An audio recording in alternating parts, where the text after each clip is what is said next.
أعوذ بالله من الشيطان اللعين الرجيم. بسم الله الرحمن الرحيم. الحمد والثناء لله رب العالمين بارئ الخلائق أجمعين باعث الأنبياء والمرسلين، ثم الصلاة والسلام على سيدنا ونبينا وحبيب قلوبنا وطبيب نفوسنا وشفيع ذنوبنا أبي القاسم المصطفى محمد.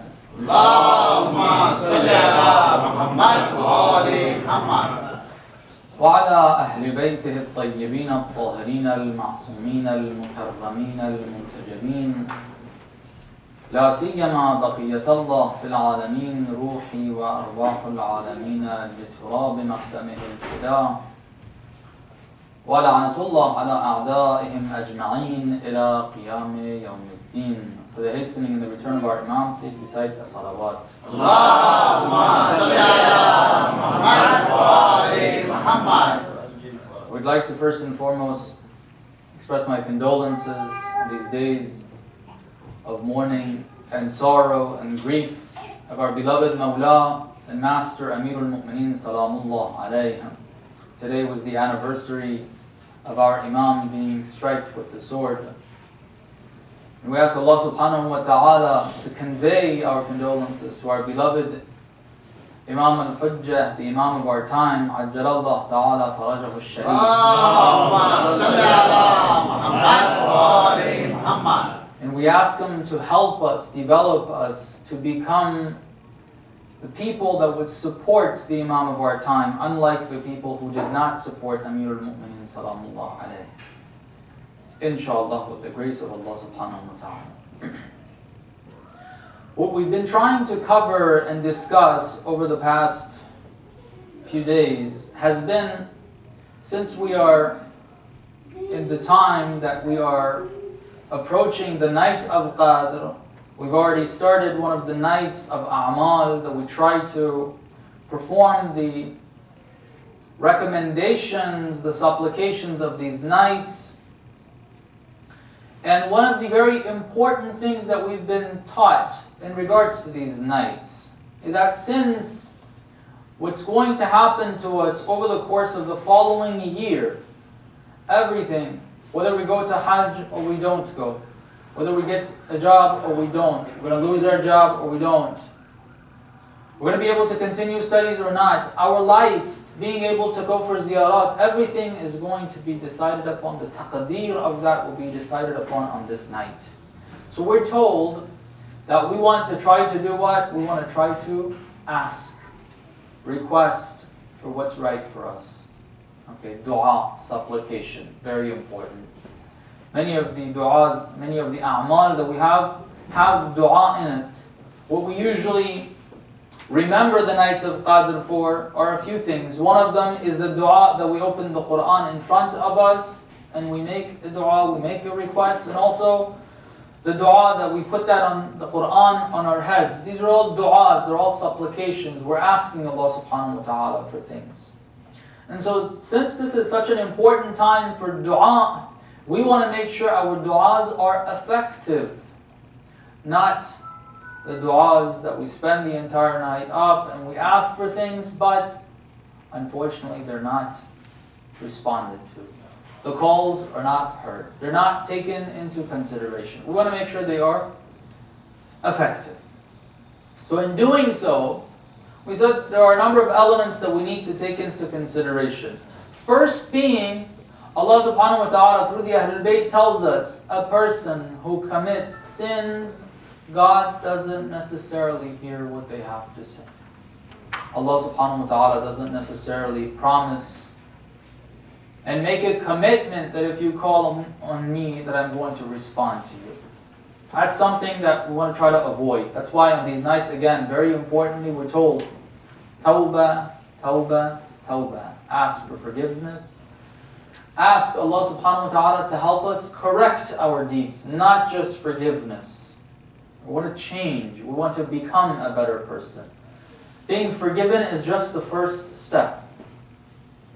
But then there's another element that we talked about yesterday, and that is Allah subhanahu wa ta'ala says, إِذَا دَعَانِ, if you ask me for help, I will respond to you. If you ask me to give you something, I will give it to you.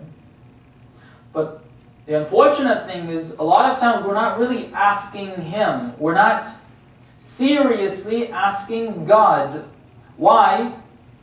Because we should consider Him the one that can do things, the one that is responsible for everything, the one that controls everything, before we can actually ask Him for it. Otherwise, if we don't see a relationship between what we want and what God can provide for us, His abilities, what He's involved with, then we're not going to be seriously asking Him. We may be saying those words, but they're not serious. They're just words that are being said. So we have to try to develop in us the understanding, the recognition that everything is being controlled by Allah subhanahu wa ta'ala. He has control over everything. In that case, if we come to that understanding, whatever we want, we ask Allah subhanahu wa ta'ala, and we'll be seriously asking Him. Okay. Now one point that leads us to, remember the story we had at the end, Imambargah sallallahu alayhi time, the companion, the individual, being completely desperate, helpless, no one can help him, no one can provide the money that he needs to be able to pay off his debts, nobody can help him out. Alright. We said once he reached that point, Allah subhanahu wa ta'ala, through Imambargah, helped him. Okay. And the Imam said that is Ismullah al-A'zam. And then we read that hadith from the Holy Prophet sallallahu alayhi wa alihi, that he said, he was asked about Ismullah al-A'zam, which we think that it's a formula, it's something that we say, once we say it, it's going to have this miraculous effect, like magic spells, alright? Certain number of letters. We even have hadith that people talk about letters, alright? There is something about letters we do have in hadith. It says that a certain person, a certain prophet, for instance, out of these so many number of letters of this Ismul al-A'zam, this person had 1 or 2, or the other person has a number more. And then the Ahlul Bayt have all except for 1, for instance, and one of them is Sikh. That's all code language. Alright, the Holy Prophet gives us a clear understanding of this. It's the level and the extent of us being able to understand and to feel that nothing else can be effective, and I mean nothing except for Allah subhanahu wa ta'ala. If we feel that, if we realize that, if we come to that conclusion, which in theory, conceptually coming to that understanding is kind of simple. There's a lot of philosophical explanations on it. There's rational, I have no doubt that is the case. I've read the arguments, the proofs, beyond reading in hadith and in the verses of the Holy Quran, there's rational argument that it can't be otherwise. Alright? It's there. You can read it. You can study it. Conceptually understand it. There's a huge difference between conceptually understanding something, alright, and actually feeling it. Actually feeling it with our entire existence, with our soul.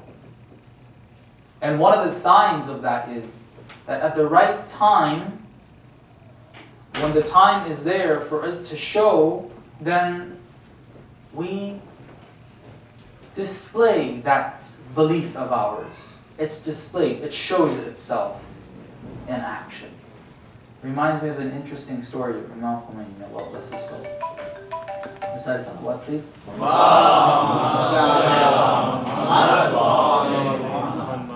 This idea of seeing no one having any form of effect except for Allah subhanahu wa ta'ala. It gives you a lot of different things in life. You know, one of the things it gives you is you become fearless. Completely fearless. Nothing.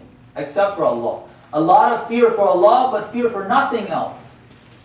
They say, you know, you've heard of the 8-year war that was imposed. And it wasn't a war that Saddam imposed on the Islamic Republic. It was a war that the entire globe, all of the powers, the so-called superpowers, the East and the West, the United States, the Soviets at that time, the Europeans, everybody supported in different ways.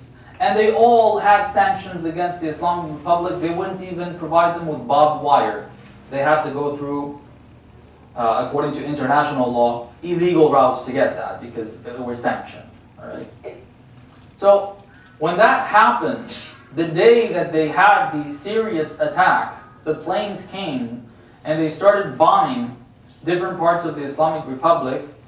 They called and to inform Imam Khomeini of this. All right, now you're the leader of a country. Just imagine what you're being attacked. Your country is being attacked now, and you're not even sure like what's actually happening. All right, you're getting a call that tells you that Iraqi planes have come and they're bombing your country. Right after a revolution that succeeded and loads of other things that have happened. All right, just imagine the state of mind you would have. They say it was around Dhuhr time, and Imam Khomeini had gotten up to pray. He was getting ready to pray. They brought him the news. So the person who got the call and was coming to Imam Khomeini rushed in there, probably very emotional and very anxious to see the response of Imam Khomeini. Doesn't know what's going to happen, very worried. He says, Imam, they've attacked, they started the attack. Imam Khomeini very, very calmly said, it's a war. Allahu Akbar. War has begun. Allahu Akbar. He said, Allahu Akbar, and he started to pray. Without any, what's going to happen? What's happening? I don't know. Panic. Not at all. Allahu Akbar. This is what, and this is not even one of the ma'asumeen. This is what we can become. This is what we can become. Very easily. In other words, there's even more than that we can become if we want. There's a lot of them. This is what we want to reach. Okay, but one of the questions that comes about is that if we're talking about reaching a state and we want to see everything else not having an effect, and the only thing that is effective in the world is Allah subhanahu wa ta'ala. How does that work now? Does that mean that He provides sustenance? My employer doesn't really do that. My work doesn't do it. Okay. Medication doesn't do it. It's not the medicine, Allah subhanahu wa ta'ala. So one wrong conclusion is to be lazy and to not make use of the means that Allah subhanahu wa ta'ala has provided. Okay. For example, you don't feel like going to the doctor or whatever. No, we have to go to God. Allah subhanahu wa ta'ala is the only one that has this effect.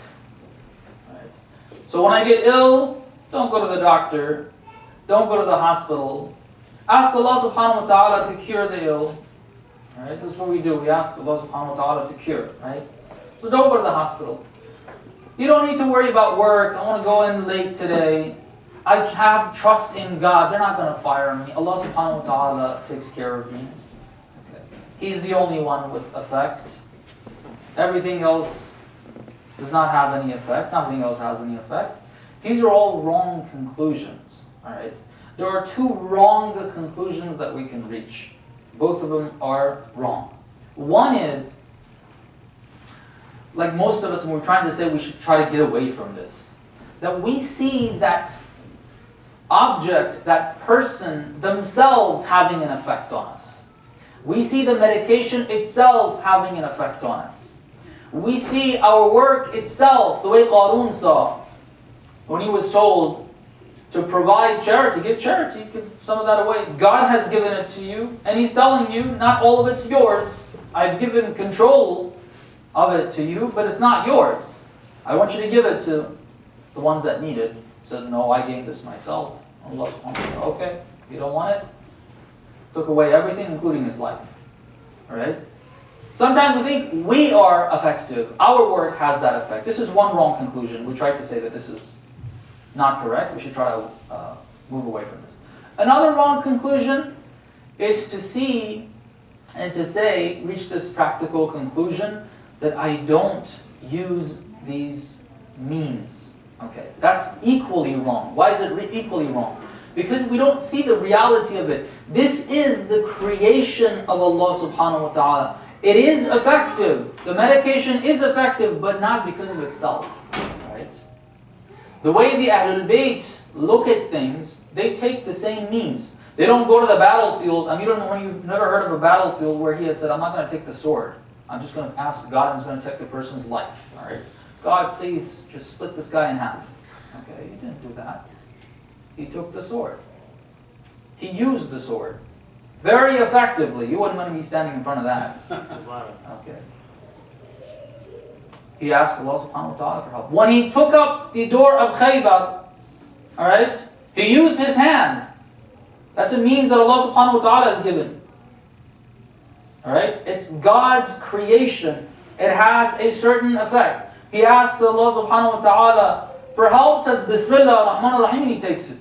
Okay? With the will of God, the effectiveness of this hand, it should be able to lift how much? Okay, how much would a hand usually be able to lift?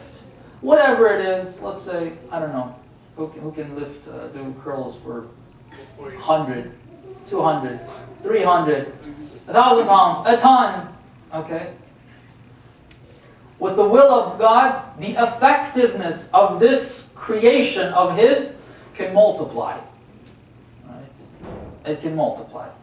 So He uses the means that God has given, but He doesn't see the effectiveness of this in itself. He sees the effectiveness of it coming from Allah subhanahu wa ta'ala. That's why I was asked this question. We have another story about Amir al-Mu'minin sallallahu alayhi.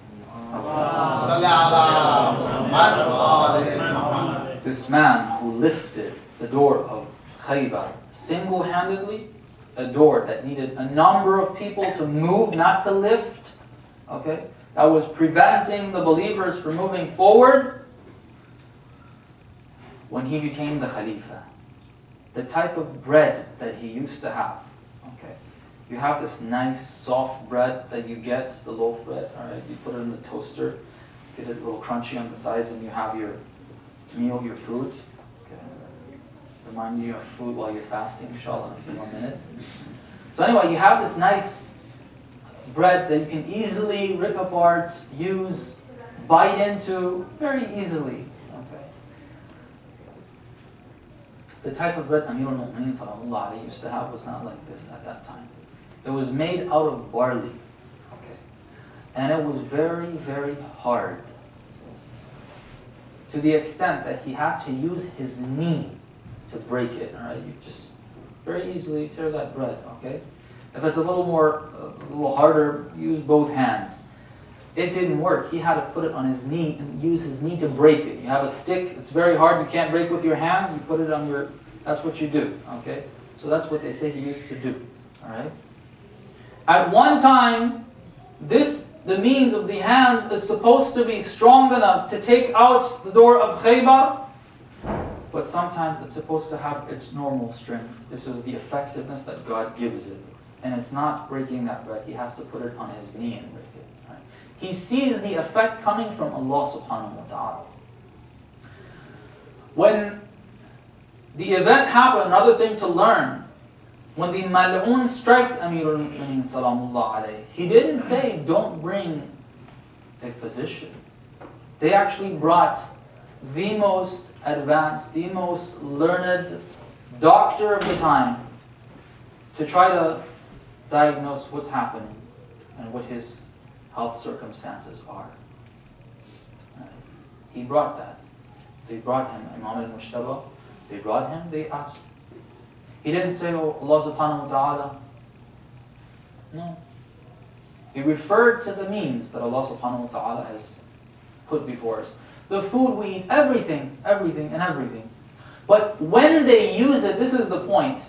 They don't see the effectiveness coming from the means itself. It's only a means. It's only an instrument. It's only a tool through which Allah subhanahu wa ta'ala brings that benefit to me.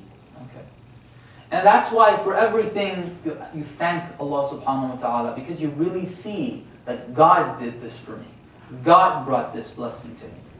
The very moment the effectiveness of that food, all right, comes from Allah subhanahu wa ta'ala. And that's when we can really, really appreciate everything happening in our life as a blessing from Allah subhanahu wa ta'ala. So this is a correction that we need to make. Then another question that comes from the discussion that the verse says we should only ask Allah subhanahu wa ta'ala, right? So the next question is, what do we do with tawassul? What do we do with tawassul? No, tawassul has a long history. It's not something that's related to the Shias only either. We should get out of this cocoon of ours, right?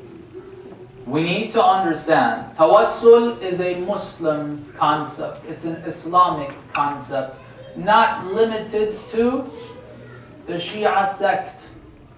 It is a recent development that some Muslims that consider themselves of the Sunni ideology, which not all Sunnis would even agree with that, all right, have come up with the notion that this is shirk. Well, this is wrong. Along with visiting the graves of the Holy Prophet and the great, according to non-Shias, the great companions and the great mystics, the great scholars, the great worshippers, the Ahlul Bayt of the Holy Prophet, and according to us, the Imams. This is a recent development that this is shirk and it's wrong and it's haram and you become mushrik if you do that. Even Sunni schools of thought, they don't agree with that. If you go to Egypt, there was a debate between the people who represent this new ideology that this is shirk, that they have different terms that they use referring to them. And you have representatives of others, and the ones who are representing this new developed or the newly developed ideology are condemning others, Sunnis, that are going to not even the Imam, not even the Holy Prophet according to their ideology, but to people that they considered very, very good people, worshippers, that they can go to and ask for help. They condemn them. So this is a new and newly developed ideology that's not against Shia only. This is against the teachings of Muslims and the teachings of Islam. But we need to have an understanding of this. We need to have a response, an answer for this when they say, oh, this is shirk. What is our answer? Recite salawat, please.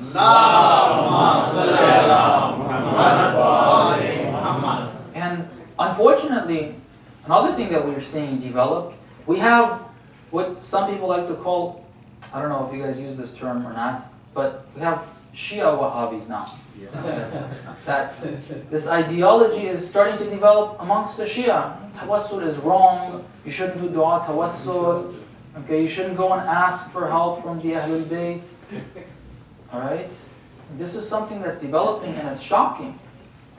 It's shocking. But again, we can't just stick to, oh, this has been tradition, this has been handed down to us, we're learning, we've gotten this from our fathers, we need to do it. No, that's not a legitimate answer. Okay. The Quran rejects that ideology. If we rely on just the idea of we've been handed, or this has been handed down to us from our forefathers, this is not a legitimate answer. This is what the mushrikeen used to say during the time of the Holy Prophet. So we need to have an answer. What is the answer that we're going to provide? Is it correct for us to go and say, Ya Amir al-Mu'mineen, I have this need? When you go to that beautiful shrine, the shrine of Amir al-Mu'mineen, salamullah alayhi, this is the time of remembering him. If you go to Najaf, inshallah we all have the tawfiq. You see that golden dome? It has a very, very significant impact. The first time especially you see it. There was a writing in Mafatihul Janan. Alright, there's a writing there. It says when you're going to Najaf, alright, once you see the dome, the golden dome of Najaf, you just feel out of this world. Okay? You feel that you have a lot of emotions, you like to express yourself. Alright? And some people may be looking for some poetry to express themselves, and he says, here you go, here's some poetry that you can use at that point. Right? When you enter that haram, although in terms of the actual physical space, it's pretty small, all right, but it's very warm, whether you feel at home. So many people have gone there. I've heard this comment from many people, that when you go there, you just feel like talking to the Imam. You feel like talking to him about everything. Right? You feel a presence. We ask Allah subhanahu wa ta'ala to give us tawfiq for that and for us to see that presence as well. So when we go there, I want to say, Ya Amir al-Mu'mineen, I have this need, I have the other need. My parents need this. My brother needs the other. Our family needs this. And so on and so forth. Is this wrong? Recite salawat, please. Allahumma salli ala Muhammad wa ali Muhammad. One thing that we've talked about in the previous question that we asked is that Allah subhanahu wa ta'ala, yes, Allah subhanahu wa ta'ala is the only one that has any effect. Everything else has zero effect without Allah subhanahu wa ta'ala. That includes everything. You look at the words of the Ahlul Bayt, that's what they say as well. About themselves. The Holy Prophet, the Ahlul Bayt, without God's will, nothing, no effectiveness, zero. Only and only through Allah subhanahu wa ta'ala's will. Effectiveness is there. Allah subhanahu wa ta'ala has given. Alright? A couple of points regarding that though, for people who have this. If we consider me asking Amirul Mu'mineen Salamullah alayh for, let's say, a very, very simple example, for a car, alright, for a house, for different things that I need.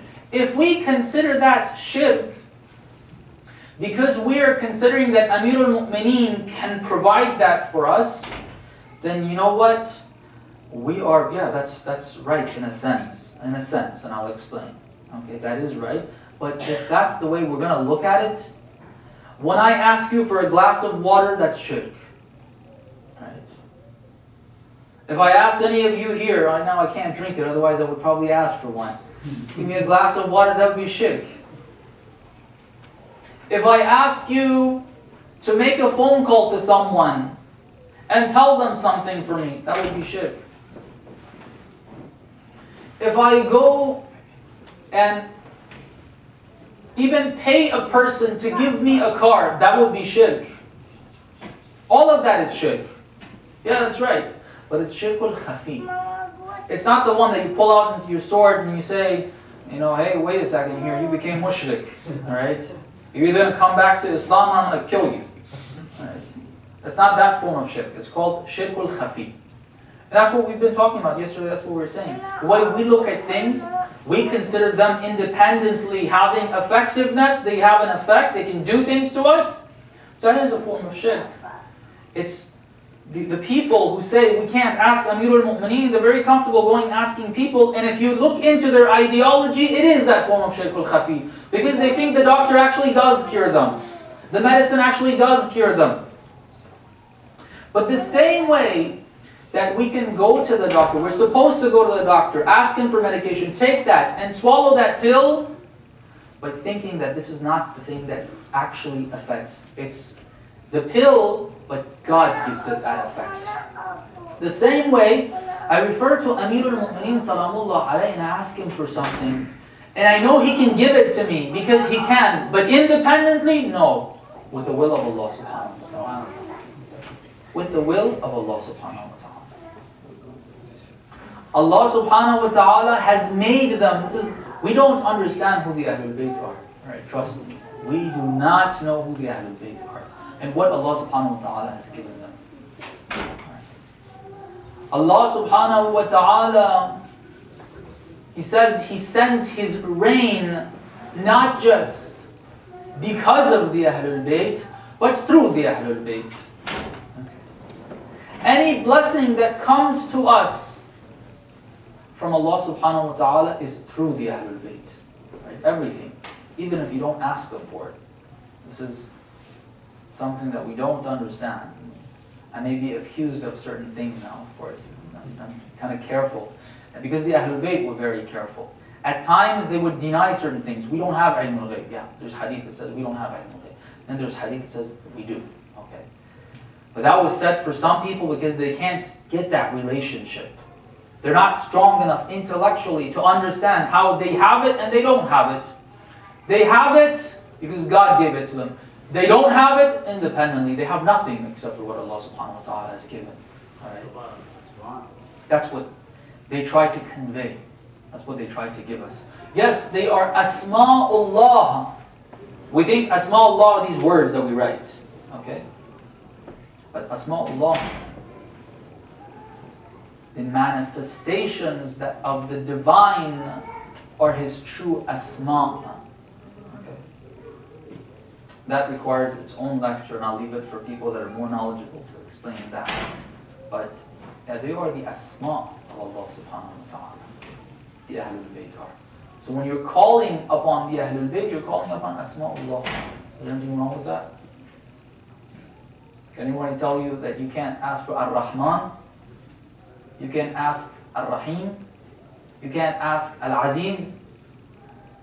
Right? You can't use those names.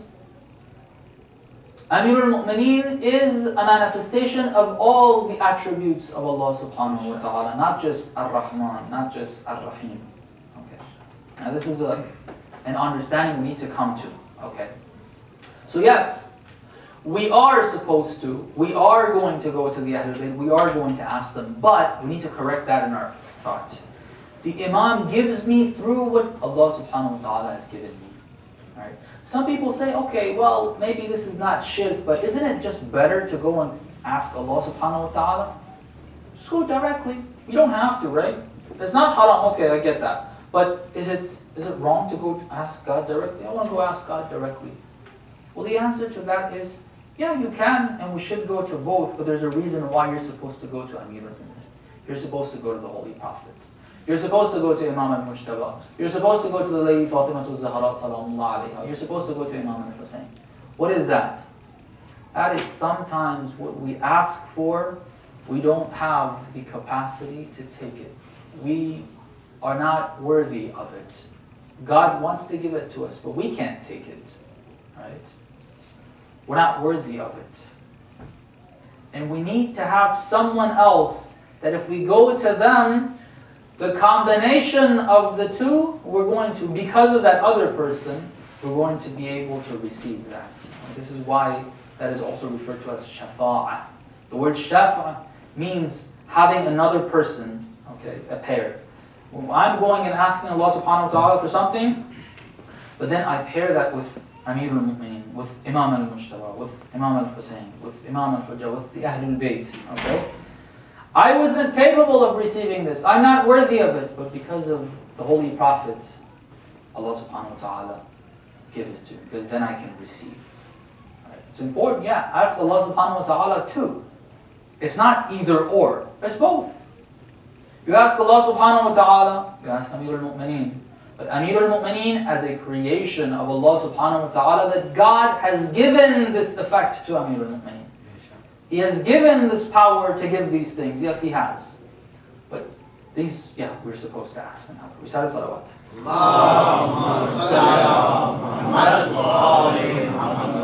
And one last reminder on this as well, is that it's not only about asking the Ahlul Bayt that we do this. When you want to go and take that pill for the cure, do the same. Take the pill, but ask God for cure. Know that even if He cures me through the pill, it's He who cures me, not the pill. Okay. If I go to the doctor, I do that and I ask God for help. And I know if He gives me the cure, then it's God who gave me that cure. Whether it's through the doctor or through other means. Because sometimes it's not through the doctor. Sometimes it's through Imam al-Rida sallallahu alayhi. You go there and you're completely paralyzed. So many people have gone there. And you want that cure. I've gone to the doctors. They've used the normal means. I'm going to the special means that Allah subhanahu wa ta'ala has provided.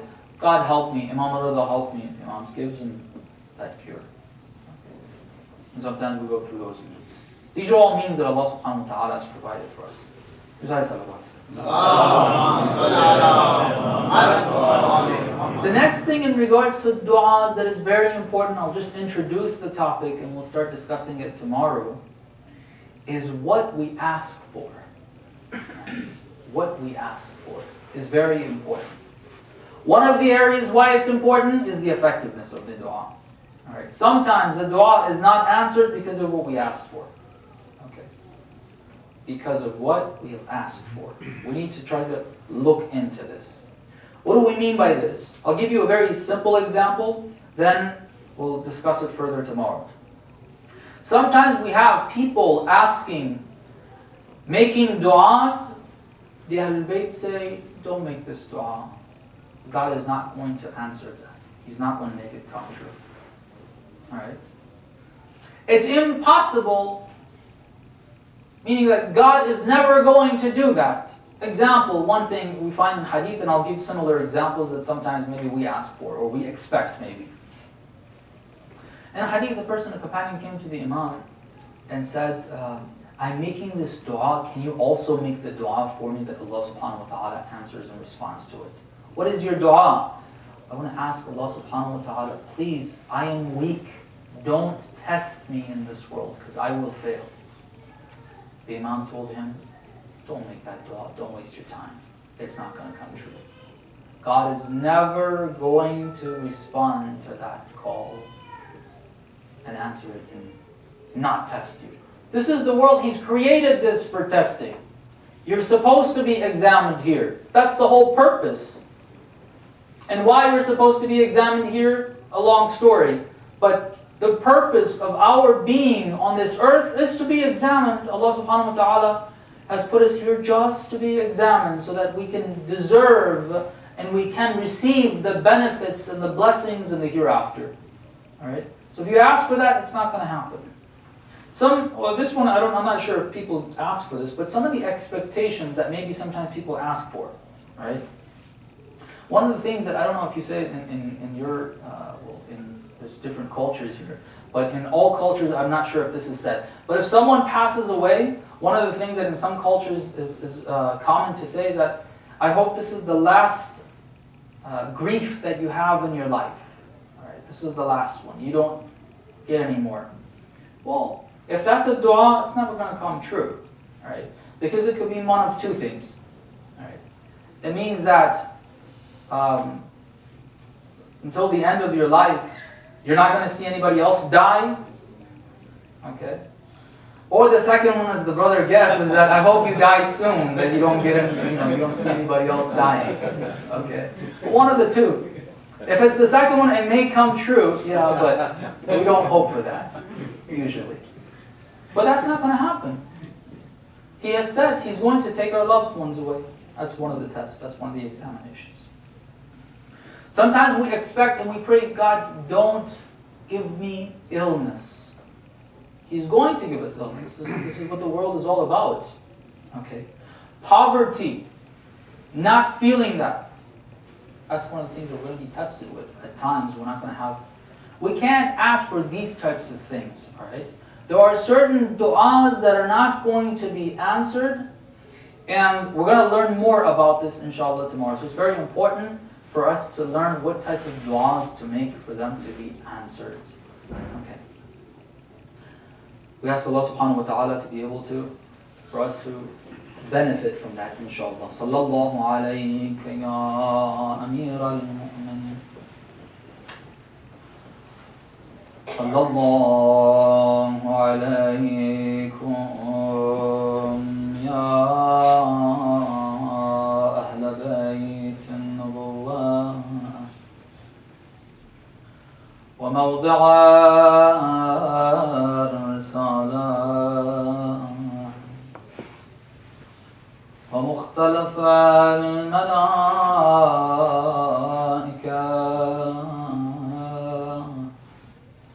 ومهبط الواحي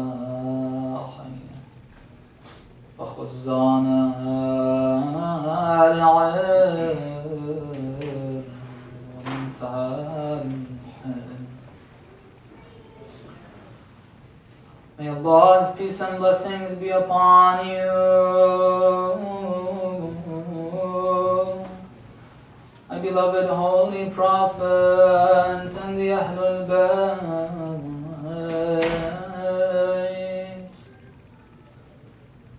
May Allah's peace and blessings be upon you. In your homes, Allah subhanahu wa ta'ala blessed us with guidance and revelation. May Allah's peace and blessings be upon you. Angels descend upon you day in and day out. Even angels used to seek permission before they entered your home. Sallallahu alayka ya Amir al-Mu'mineen. Sallallahu alayka ya awwal mazlum. Sallallahu alayka ayyuha ash-shaheed. May Allah's peace and blessings be upon you, my beloved Amir al-Mu'mineen, my beloved oppressed Imam, the Imam that was martyred in the masjid. Sallallahu alayka ya Mawla. May Allah's peace and blessings be upon you. We wish we were all there in Kufa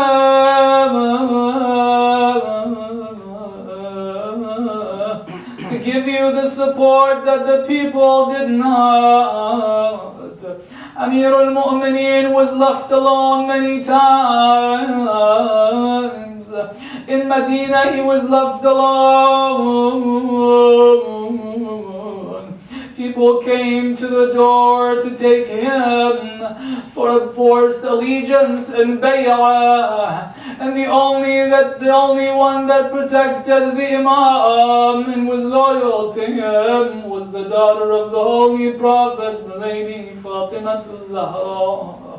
Everyone else abandoned the Imam. Everyone else abandoned the Imam. In the Kufa these last few months, the Imam has been walking around. People have not been supportive. People have been cursing him in his face. He tells them to do things, but they do not listen. This morning at Fajr time, around Fajr time, the Imam was heard in the masjid when he called out, Fuztu Rabbil Kaaba. They took Amir al-Mu'mineen home. Let's join the true companions, the ones who loved Amir al-Mu'mineen outside the door of Amir al-Mu'mineen. The children of the Imam were inside the house. They have called for a doctor to come. The doctor came. He saw the wound. He said, it's difficult. I need to have a particular vein from a newly killed animal. They got the vein and they brought it to the doctor. He put it inside the cot. He took it out. He looked at Imam al-Mujtaba. He said, tell this man, tell Amir al-Mu'mineen to start writing his will. he will not live long. Imagine what that does to the heart of the lady Zainab. Imagine how Imam al-Hussein is feeling. Imagine how Imam al-Mujtaba is feeling. Imagine how Abu al-Fadl al-Abbas, younger now, is feeling. Amir al-Mu'mineen is lying in bed. The true companions of the Imam have gathered behind their door in Kufa. The true companions, the Ashab, are there standing, trying to see what's happening. Any news from the Imam? Imam al-Mujtaba comes to the door. He comes out, he prays for them and greets them. May Allah bless you for your support, but I'd like you to leave now. Amir al-Mu'mineen is not feeling well. People moved away. Moments later, the Imam opened the door. He sees one of the companions standing out there. He says, "Did I not tell you to leave?" He looks down and he says, "Where can I go? Where do I go without Ali?" Imam al-Mujtaba sees he's one of the more loyal companions. I hope we are like that for Amir al-Mu'mineen. We feel the same for the Imam of our time. Imam al-Mujtaba takes him in to see his Imam. Imagine that. He's walking, he goes inside. He sees the Imam and he describes him. The warrior of Khaybar is lying in bed. A cloth around his head. Says, I saw him, he was so pale, I could not believe my eyes. Sallallahu alayka ya Mawlani, ya Amir al-Mu'mineen. We say, Ya Amir al-Mu'mineen, after you were striked, the family members came around you for 3 days, over 2 days they had the ability to see you, to speak to you. They were able to bury you. But where were you, Ya Amir al-Mu'mineen, in Karbala? When they heard the call of the horse, they went there. Some reports say it was not only the lady Zainab. They say the other women and some of the children were there as well. Abdullah ibn al-Hazan is there as well. He goes to protect his uncle. Like the flag bearer of Karbala, he uses his arms. But when they are